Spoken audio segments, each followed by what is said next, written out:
Bismillahirrahmanirrahim. Assalamualaikum warahmatullahi wabarakatuh. Alhamdulillah teman-teman, hari ini kita mulai bertemu kembali ya di What the Book Said episode spesial bersamaan dengan ulang tahun pernikahan kami yang keberapa ya? Dari 2011, berarti 13 tahun ya. Alhamdulillah kami menikah tanggal 5 Juni 2011.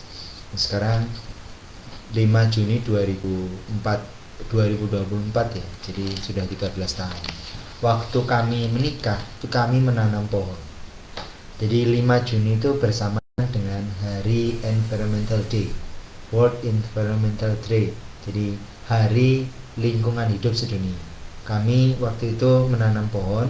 Lalu per hari ini di bisnis kami di apotek kami menyatakan untuk tidak menggunakan atau tidak menghasilkan sampah plastik.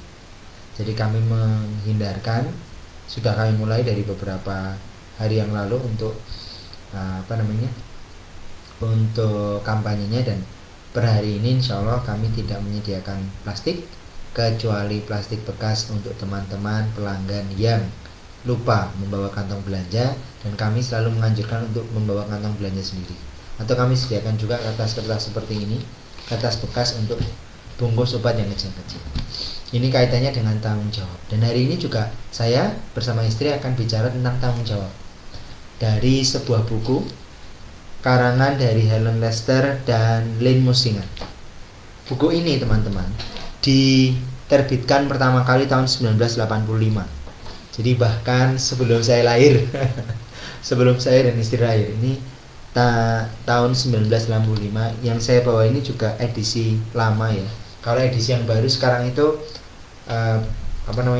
gambarnya itu lebih, ya gambarnya sama tapi bagian depannya itu yang ini, bagian depannya itu yang ini.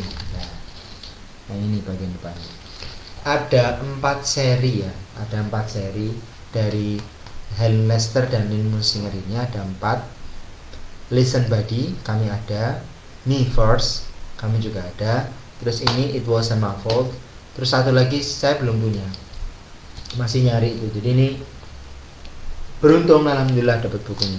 Teman-teman masih bisa mendapatkannya di Amazon ada, dan ratingnya juga bagus. Saya bacakan dulu ya teman-teman. Kenapa kami memilih ini? Karena ini kaitannya dengan masalah tanggung jawab. Jadi ini World Environmental Day, Hari Lingkungan Hidup Sedunia. Terus kaitannya tanggung jawab kita terhadap sampah. Kalau dulu kita bicara tentang jagalah kebersihan ya. Jadi kita itu menjaga diri kita bersih. Kalau ada sampah dikeluarkan dari rumah. Dari mana? Dari rumah ke lingkungan. Nah, kalau sekarang kami memahami bahwa sampah itu bukan, atau kebersihan itu bukan dijaga.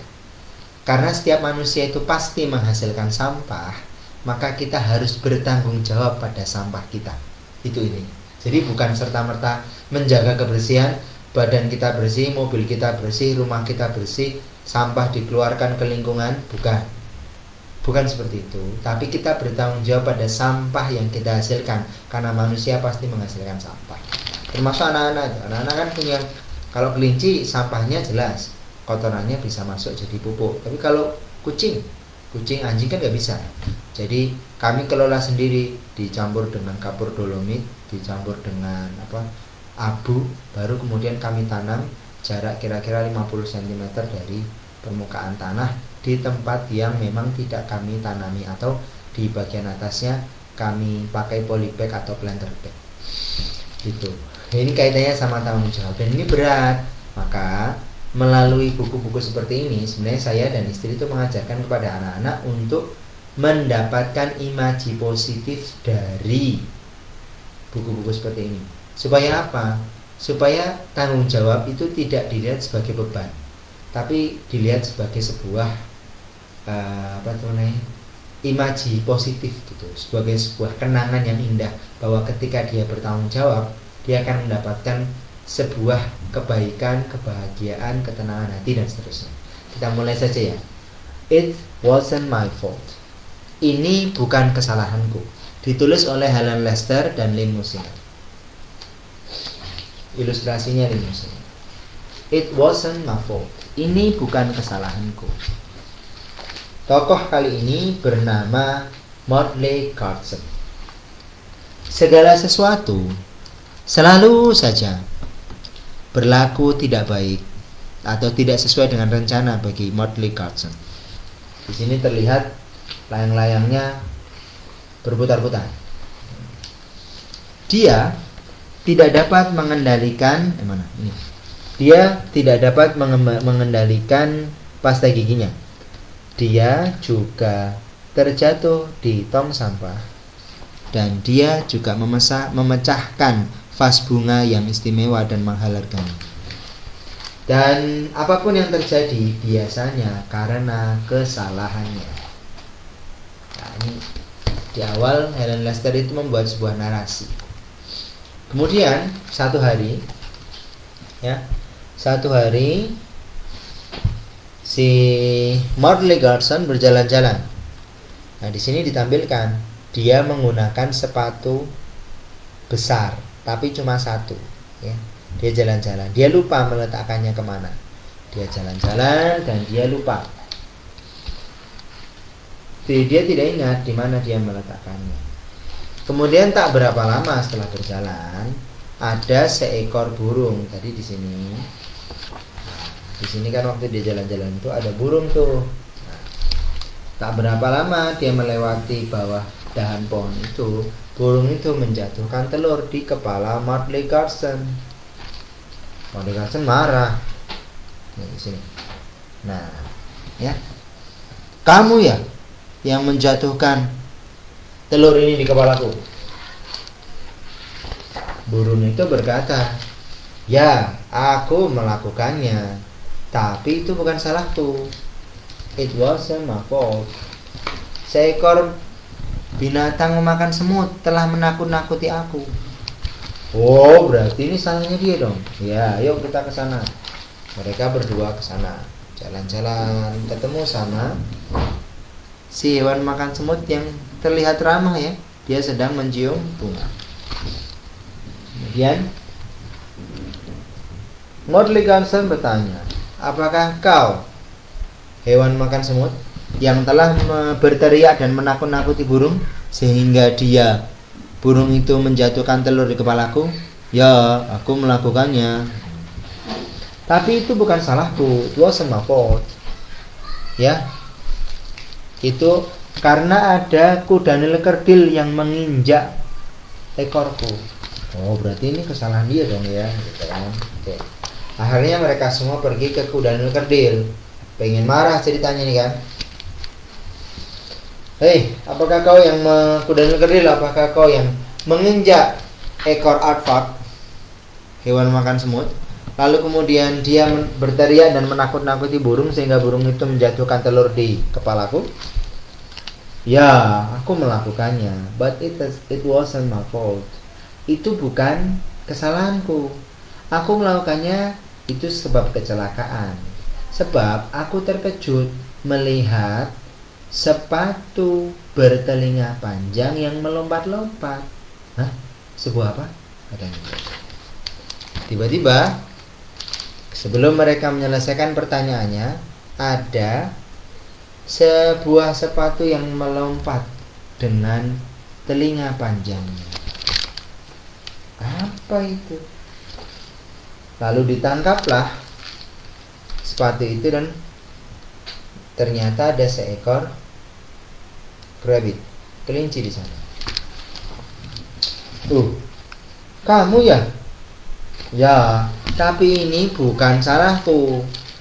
Seseorang telah meninggalkan sepatunya. Maka Morley Carson memegang sepatu itu. Lah, ini kan sepatuku gitu kira-kira. Jadi dia berpikir. Nah, ya kan? Morley Carson berpikir, dia meninggalkan sepatunya. Seekor kelinci masuk ke sana. Lalu dia menakut-nakuti atau mengejutkan si kuda nil kerdil, membuat si hewan makan semut ini, Arfak ini, terkejut dan berteriak. Lalu burungnya kaget dan menjatuhkan telur ke kepala Mardika Sen gitu. Then I suppose it was my fault. Jadi aku berpikir, aku menduga ini semua karena kesalahanku. Dia sedih kan? Dia sedih di sini tuh kan, dia sedih banget. Wah, nangis gitu kan. Ayo lo, tenang, jangan menangis, kata para hewan itu. Jangan menangis, ini juga kesalahanku, kata burung. Ini juga kesalahanku, kata hewan makan semut. Ini juga kesalahanku, kata pygmy hippo. Jadi si kudanya kerdil. Aku pikir ini kesalahan di sepatunya, kata si kelinci. Kelinci nggak mau mengakui dirinya salah. Terus kemudian, ayo kita kembali saja ke rumahmu dan lakukan sesuatu tentang telur itu yang sudah kena di kepalanya. Ini ya, dia melakukan sesuatu yaitu membuat di kitchen ya, di dapur. Nah, di sini kemudian si Arfak mengangkat badan Mardika Sen, lalu dikocok nih ceritanya di sebuah pan, lalu dimasak jadi scramble egg yang enak. Wah, scramble eggs yang enak. Mardika Sen berterima kasih kepada teman-temannya dan dia ingin membukakan pintu ya, untuk supaya teman-temannya bisa pulang. Jika dia membuka pintu, dia salah buka pintunya ya. Buka pintu mana sih ya. It wasn't his fault. Bertanggung jawab. Saya dan istri itu ketika baca buku ini pertama kali kepada anak-anak, kami berpikir bahwa buku seperti ini tidak mudah dipahami oleh anak-anak. Rumit ya, tapi ya secara gambar ya, atau pesan utamanya ketika ini bukan kesalahan si Mardika Sen, dia menunjuk point to burung menunjuk Arfak menunjuk pygmy hippos menunjuk kelinci dan seterusnya. Artinya kan segala sesuatu itu, atau setiap ada sebuah masalah, kita akan lebih mudah untuk menunjuk orang lain, termasuk dalam kalau konteks bahasan kami itu sebenarnya adalah renew or marriage, memperbaharui atau meremajakan kembali pernikahan kami. Di tanggal 5 Juni ini banyak sekali ya konflik yang kami menganggapnya sebagai sebuah dialektika, bukan tentang, kalau retorika kan berdebat ya, siapa yang paling benar, tapi kalau dialektika ini kami mencari yang paling yang benar itu seperti apa gitu. Sebab ketika kami tidak membuat kerangka dialektika pada konflik itu, maka konflik yang ada dalam keluarga kami atau dalam kehidupan berumah tangga itu hanya sebatas pada membuang energi. Kalau saya laki-laki itu akan umumnya itu abusing power ya, jadi bersikap kasar dengan kekuatannya, kemudian abusing gitu, menyalahgunakan kewenangan dan kekuatannya. Bahkan pernah gitu ya, ketika saya itu masih di satu institusi, di mana di institusi itu tuh banyak banget percandaan tentang poligami gitu ceritanya. Jadi saya bahkan membuat ada kalimat ancaman gitu, bahwa nanti kalau kamu nggak patuh sama aku gitu, aku akan mencari wanita lain yang lebih patuh gitu. Saya juga ketika mengingat kembali, kok bisa saya berpikir begitu ya, karena emang saya berpikir bahwa selalu ada alternatif gitu, bahwa sebuah masalah itu definisikan masalahnya, nanti akan ketemu solusinya. Tapi kemudian saya belajar bahwa saya itu sedang talking to stranger gitu. saya sedang berbicara dengan orang asing. Kalau Malcolm Gladwell bilang, saya dengan istri saya gitu. Saya menganggap saya tahu istri saya sebagaimana istri saya menganggap tahu tentang saya. Dan saya berpikir bahwa istri saya tidak mengerti saya sebagaimana istri saya berpikir bahwa saya tidak mengerti dirinya. Sehingga konflik terjadi.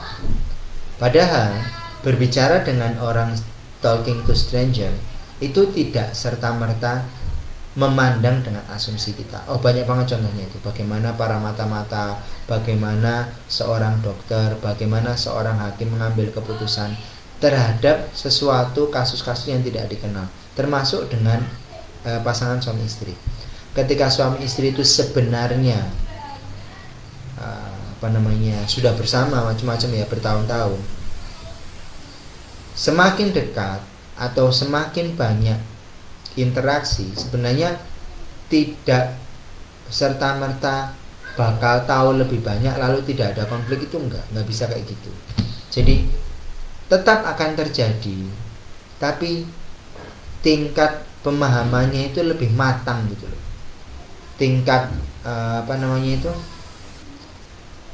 pemahaman terhadap suatu masalah itu lebih matang. Contohnya ya, kalau dulu misalnya kami berbagi atau kami itu saling lempar untuk siapa yang bertanggung jawab membereskan rumah misalnya, lalu berkembang tentang siapa yang bertanggung jawab. Lalu kalau awalnya itu kan tugas, tanggung jawab, terus sekarang itu bertambah lagi tentang siapa yang berwenang untuk membuat aturan.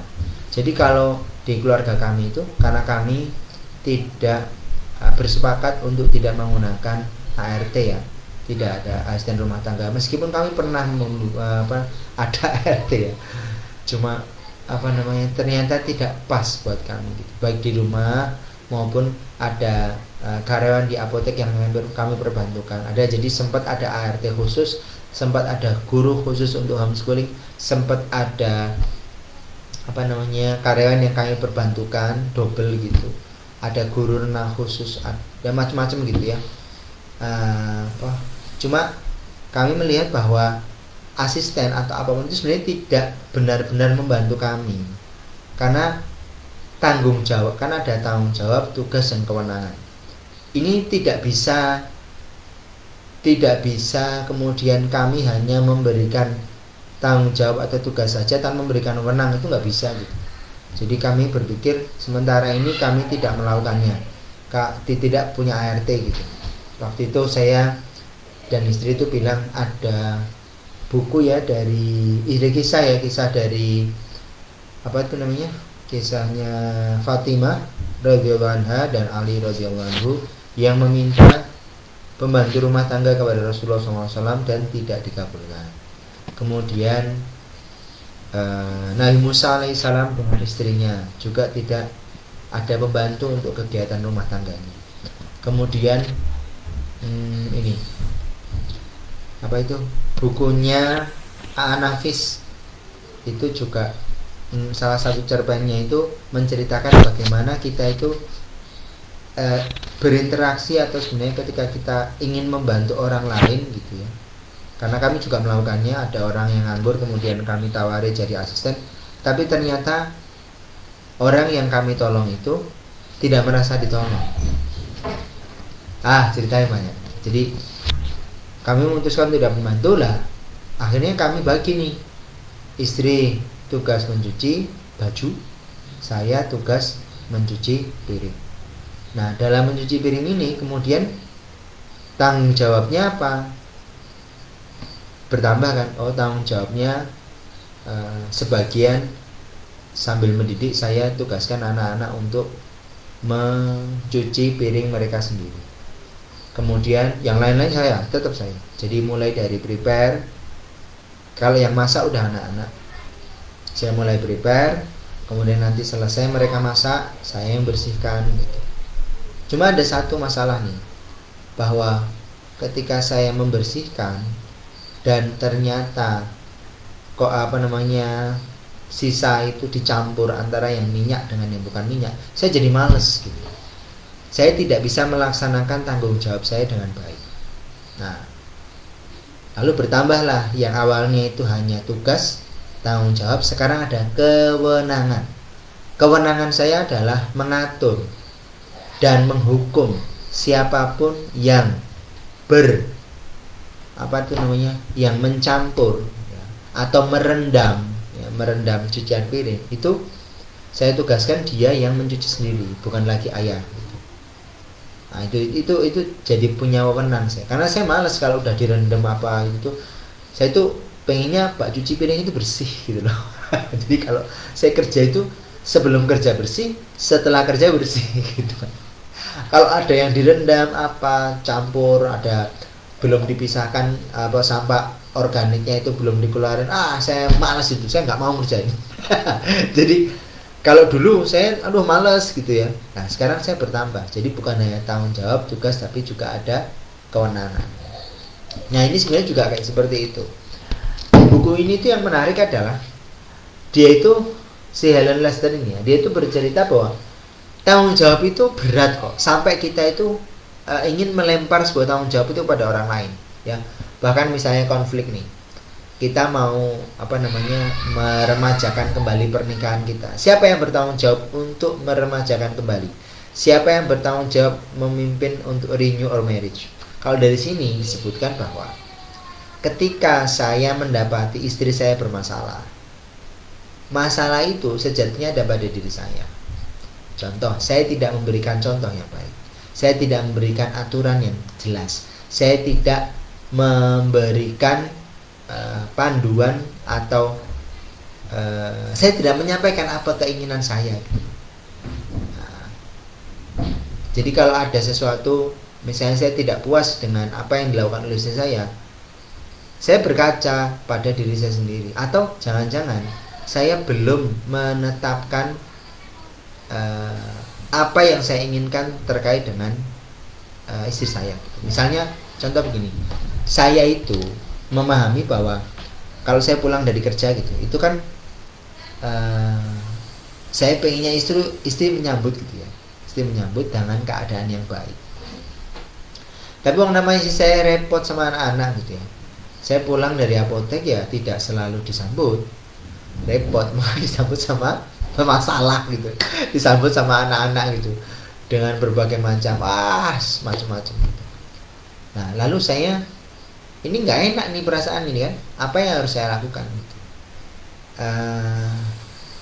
Tanggung jawab untuk menyambut itu ya, sesuatu yang saya inginkan itu, akhirnya saya ceritakan, ini ada loh waktu ayah baca di Mahkota Pengantin gitu ya. Ada satu buku, bukunya siapa saya lupa itu, Mahkota Pengantin judulnya, warnanya ungu gitu. Syekh Majdi, saya lupa nama lengkapnya siapa, Majdi gitu. Nah itu dia menyampaikan bahwa ketika seorang suami pulang di malam hari itu, seorang suami kalau mau pulang di malam hari itu wajib memberitahu, itu pertama. Yang kedua, ketika pulang istri itu tidak boleh pergi atau ke kamar mandi, itu enggak, tapi harus sudah siap gitu. Itu yang saya sampaikan. Kemudian istri saya negosiasi, kalau seperti itu tidak bisa karena anak-anak belum siap, apalagi ayah masih pengen punya anak lagi. Jadi kalau mau seperti itu nggak bisa gitu, ada cara lain nggak gitu. Jadi ada konsekuensi lain, karena yaitu tadi, tanggung jawab itu tidak serta-merta datang begitu saja, tapi tanggung jawab itu ada wewenang dari seseorang yang kita beri tanggung jawab, dan juga ada konsekuensi yang kita terima sebagai sang pemberi tanggung jawab. Nah kayak gitu. Dan kadang-kadang kita mendapati bahwa seperti tadi, masalah yang terjadi yang saya alami gitu, kekesalan, rasa tidak nyaman, konflik yang saya alami maupun dialami oleh istri, pada dasarnya disebabkan oleh saya sendiri atau disebabkan oleh istri sendiri gitu. Bagaimana cara kita tahu itu? Dengan cara kita berpikir begitu. Talking to stranger tadi saya sudah sampaikan di awal, kita berpikir bahwa kita tidak mengenal lawan bicara kita. Ketika ada suatu masalah konflik, kok istri saya tidak seperti yang saya inginkan? Saya tidak kenal dia. Saya tidak tahu apa yang sebenarnya terjadi. Dari situ, saya akan menahan diri untuk tidak marah. Saya akan menahan diri untuk tidak abusing power. Tidak angry man. Dan saya sempat bahas sebelumnya ya di apa itu? Di What the Book Said edisi sebelumnya, Dark Side Down. Jadi abusing power itu dimulai dari adanya sebuah tanggung jawab sebenarnya. Jadi tanggung jawab yang tidak clear ya, di mana wewenangnya, itu menyebabkan abusing. Jadi kalau dan ketika seseorang itu merasa bahwa dia bertanggung jawab dan dia mengenal sesuatu, bisa cek ya, itu yang Dark Side Down itu ada seekor bebek yang diberi tanggung jawab oleh angsa menjaga kolam. Nah, dia merasa dia tahu ya. Dia mengenal siapa penghuni kolam itu. Ketika ada capung yang balapan, dia bikin catatan, tidak boleh balapan di kolam, berisik. Ada yang memancing kingfisher, raja udang meninting, dia buat alasan tidak boleh memancing gitu. Dan seterusnya dan sebagainya. Ketika ada sebuah tanggung jawab itu membuat seseorang itu tergoda untuk menguasai, mendominasi dan membuat aturan. Nah, dengan kita, karena apa? Kok bisa seperti itu? Karena si bebek itu merasa dia kenal. Nah, ini di bukunya Malcolm Gladwell itu. Kalau kita ingin mengelola tanggung jawab itu dengan baik, salah satu tipsnya itu ketika kita berbicara dengan seseorang yang kita limpahi tanggung jawab itu dan ternyata tidak sesuai dengan keinginan kita, ketahuilah bahwa istri kita itu istri saya itu saya tidak kenal, saya tidak tahu apa yang sebenarnya terjadi. Sama ketika istri saya mendapati saya lupa membawa pesan atau dia pesan sesuatu untuk dibawakan sepulang saya dari apotek, ketika saya tidak membawanya, maka persepsi pertama adalah saya atau dia, istri saya tidak tahu apa yang sebenarnya terjadi pada diri saya. Ketidaktahuan ini membuat kita menahan diri untuk tidak melakukan stereotyping. Gitu. Nanti stereotyping itu di mana? Di bukunya Blink, ya. Di bukunya Blink si Malcolm Gladwell juga. Jadi nyambung ini nanti bahwa cara kita berpikir, ya, cara kita berinteraksi dengan orang itu seakan-akan kita itu sudah kenal baik, dan semakin banyak kita bicara itu kita merasa bahwa kita sudah sangat mengenal istri kita, sudah mengenal pasangan kita. Padahal bisa jadi semakin kita berinteraksi dengan istri kita, dengan anak-anak kita, semakin terbuka, semakin luas penjelajahan kita terhadap karakter dari pasangan kita. Termasuk ketika saya belajar talent mapping misalnya, saya mencoba untuk menggali diri saya kan, ternyata terbuka luas, luar biasa siapa sebenarnya saya gitu, apa yang akan saya lakukan sebagai khalifah di muka bumi untuk memakmurkan buminya Allah, seperti apa bentuknya, bagaimana caranya, kenapa saya melakukan itu. Wah, banyak banget, tak terbatas. Termasuk ini What the Book Said episode ke-12 ini, saya nggak tahu apakah nanti bakal lanjut. Lanjut mas, lanjut. Saya juga nggak tahu bakal lanjut atau tidak. Yang penting tiap minggu saya akan melakukannya. Yang sebelumnya itu hanya picture book, sekarang saya selang-seling dengan sastra yang sudah dikenal gitu. Karena kalau picture book ini susah, nggak semua dapat gitu. Tapi kalau sastra yang lain rata-rata bisa kita akses gitu. Nah kayak gitu. Jadi kembali lagi bahwa tanggung jawab ini salah satu, jadi kita nggak bisa menuntut tanggung jawab kalau kita tidak menyerahkan tidak memperjelas definisi tugas dan kewenangan itu. Dan ketika kita memberikan atau kita merasa diri kita bertanggung jawab, kita itu seperti atau tergoda untuk abusing power gitu, seperti yang Dark Side Down kemarin. Nah di sini itu dijelaskan ya, ketika kemudian kita menyadari bahwa segala sesuatu kemalangan yang kita terima itu ternyata akibat dari diri kita sendiri, apa yang harus kita lakukan gitu. Istri saya itu bilang ini kemarin itu, ini loh, apa namanya, anak-anak itu nggak tertib gitu ya. Tapi anak-anak nggak tertib itu karena aku juga belum bikin aturan, morning course-nya ini masih bolak-balik, masih susah gitu, kata istri. Terus aku harus gimana nih, stuck gitu. Nah, sama dengan ini, ketika dia itu cerita there gitu, don't cry gitu, jangan menangis di sini ya, jangan menangis gitu, aku juga salah kok gitu. Nah itu juga, itu sangat membantu. Jadi ketika pasangan kita itu merasa, aduh jangan, ini itu masalahnya itu berat banget, kita bisa berempati dengan mengatakan itu bukan hanya kesalahanmu, kamu sudah berusaha dengan baik dan ya itu salah, nggak apa-apa gitu, aku juga barangkali ada dalam kesalahan itu. Kan kita sebenarnya nggak tahu, talking to stranger gitu, kita nggak kenal, kita bahkan sebenarnya kita kadang-kadang nggak kenal diri kita sendiri gitu. Nah lalu apa yang dilakukan? Yang dilakukan itu ini menarik sekali nih. Ada satu kalimat di sini ya. Let's go back to your house. Saya itu bilang ke anak-anak ya, ketika mereka menghadapi masalah dengan teman-teman gitu, mereka nggak tahu sebenarnya yang salah siapa sih ya. Ini kok aku dituduh begini, aku pukul. Ini yang salah siapa sih gitu. Oh, aku diginiin ya, aku emosi. Kalau kamu bingung sebenarnya apa yang terjadi, kamu pulang dulu. Gitu. Kamu pulang itu bukan berarti kamu kalah atau bukan, tapi agar kamu itu tahu di mana duduk permasalahannya. Jadi kesannya mungkin kayak pengecut ya, tapi itu cara kita untuk memahami diri sendiri, dan anak-anak belum punya pemahaman itu, sulit lah. Nah, maka saya menyarankan kalian pulang dulu, lalu kita diskusi. Saya membuka diskusi, saya dan istri membuka diskusi untuk apa yang sebenarnya terjadi. Nah, kalau Pak Dodi itu saya suka, beliau itu punya sesi untuk ngobrol. Saya juga sama seperti itu. Saya gunakan buku ini untuk sarana mengobrol dengan keluarga saya. Jadi a home itu pulang ke rumah itu kita diskusikan apa yang sebenarnya terjadi. Lalu do something about that egg. Lakukan sesuatu terhadap kesalahan yang sudah terjadi. Nah, tadi ini akhirnya ternyata telur yang menimpa kepala si Mordecai itu adalah karena kesalahan sendiri, yang dia meletakkan sembarangan sepatunya. Yuk kita balik ke rumah dan kita lakukan sesuatu dengan kesalahan itu. Jadi nggak masalah gitu.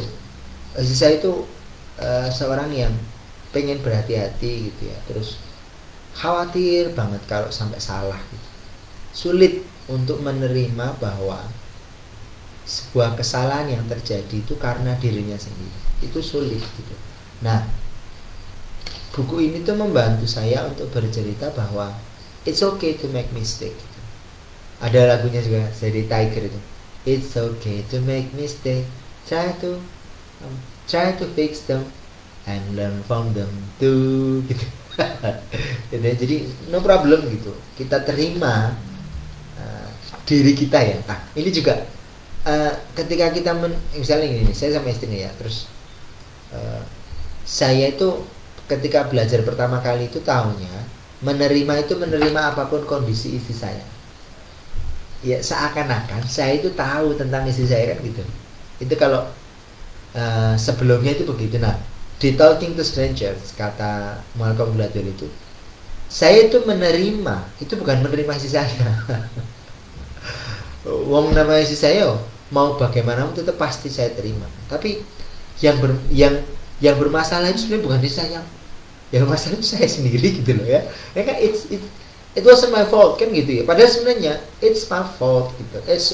I suppose it was my fault. Aku mengira, aku menduga, aku yakin ini tuh sebenarnya adalah kesalahanku sendiri gitu loh. Nah, menerima bahwa saya melakukan sebuah kesalahan. Yang kedua, saya pulang ke rumah, saya bicara dengan saya. Jadi akhir-akhirnya gini, istri kita, pasangan kita itu bukan sebagai orang yang suspek kita tunjuk sebagai pelaku kesalahan, enggak. Saya bilang ke istri, kesalahannya itu aku gitu loh. Menurutmu aku harus di mana gitu, tuh ya partner itu. Iya, sebentar lagi. Sebentar ya. Jadi masalahnya itu ada di aku, kemudian bukan di istriku. Nah, sekarang istrinya menjadi sahabat. teman untuk kita bicara and do something about masalah ini atau sebut kesalahan ini gitu. Jadi ini tuh menarik sekali. Kalau kita intinya itu gini, kalau kita punya sebuah masalah, berkaca bisa jadi masalah itu karena diri kita sendiri. Kalau sudah terjadi, kita terima bahwa itu adalah karena diri kita sendiri, bukan menyalahkan orang lain. Dan bukan kemudian pitying ourselves ya, bukan. Beda kok. Nanti coba dipikirkan lagi bahwa menerima diri, menerima kekeliruan, bermuhasabah itu berbeda dengan merasa diri itu salah, rendah, selalu keliru. Bukan seperti itu, bukan. Terus kemudian kita menjadikan pasangan kita itu bukan sebagai orang yang bersalah, tapi justru seorang sahabat yang akan membantu kita gendu-gendu rasa, tuker gagasan bahwa ini kesalahanku gitu. Oh, berarti kita harus buat aturan untuk morning course dan seterusnya itu. Dan yang terakhir, do something about that.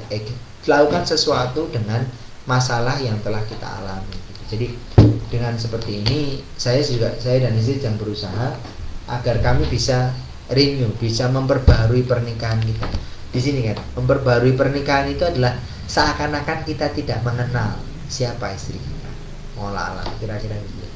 Udah banyak banget ya. Terima kasih, semoga manfaat. Mohon maaf atas segala kesalahan, kekeliruan. Assalamualaikum warahmatullahi wabarakatuh.